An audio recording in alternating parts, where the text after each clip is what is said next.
Sumul dairy દ્વારા સુરત અને તાપી જિલ્લાના પશુપાલકો માટે ખુશીના સમાચાર જાહેર થયા છે। સુમુલ ડેરીએ પશુપાલકોને પ્રતિ કિલો ફેટ દૂધ ઉપર ₹120 બોનસ આપવાની જાહેરાત કરી છે।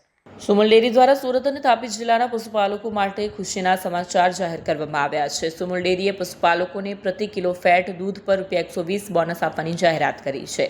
આ નિર્ણયથી સુરત અને તાપી જિલ્લાના અંદાજે 2.5 લાખ પશુઓને મોટી આર્થિક રાહત મળશે। સુમુલ ડેરી દ્વારા ગત નાણાકીય વર્ષ દરમિયાન પશુપાલકોને સરેરાશ પ્રતિ કિલો ફેટ ₹870નો ભાવ ચૂકવવામાં આવ્યો। ત્યારબાદ બીસીયુ ફેટ ફેર તરીકે અંદાજિત ₹30 પ્રતિ કિલો ફેટ આપવામાં આવ્યા। હવે ₹120ના વધારાના બોનસ સાથે પશુપાલકોને કુલ ₹1020 પ્રતિ કિલો ફેટ જેટલી રકમ મળશે। સુમુલના નિર્ણયને પૂર્વ ડિરેક્ટર જયેશ પટેલે આવકાર્યો અને પશુપાલકો માટે નિર્ણયને લાભદાયી ગણાવ્યો।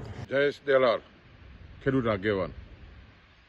સમગ્ર દક્ષિણ ગુજરાતની જીવાદોરી સમાન સુમુલ ડેરીએ ખૂબ જ સારું બોનસની જાહેરાત કરી છે। ₹120 પશુપાલક તરીકે આવકારીએ છીએ ને ખાસ કરીને આઝાદી સમયે અમૂલની સ્થાપના પછી શરૂઆત થયેલી આ સુમુલ ડેરી વડીલોના આશીર્વાદથી ખૂબ જ પ્રગતિ કરી રહી છે।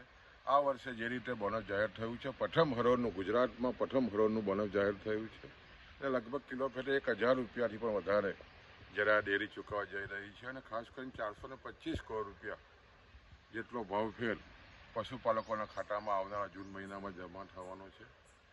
ખૂબ જ પશુપાલકોમાં ખાસ કરીને આનંદની લાગણી છે અને જે રીતે આ ડેરીએ મજબૂત નેતૃત્વ ખાસ કરીને પશુપાલકોએ પૂરું પાડ્યું છે એને કારણે આજે સમગ્ર દક્ષિણ ગુજરાતમાં અને ખાસ કરીને ગુજરાતમાં પશુપાલકો ખાસ કરીને 2.5 લાખથી પણ વધારે પશુપાલકોની જીવાદોરી સમાન સુમુલ ખૂબ જ પ્રગતિ કરી રહી છે અને ખાસ કરીને સહકારથી સમૃદ્ધિ જે ભારત સરકારના સૂત્ર સાથે આ ડેરી ખૂબ જ પ્રગતિ કરી રહી છે અને એના અનુસંધાનનો આજનો આજે ભાવફેર બોનસ ખૂબ જ આવકારદાયક છે। Bureau report Satya TV news Surat.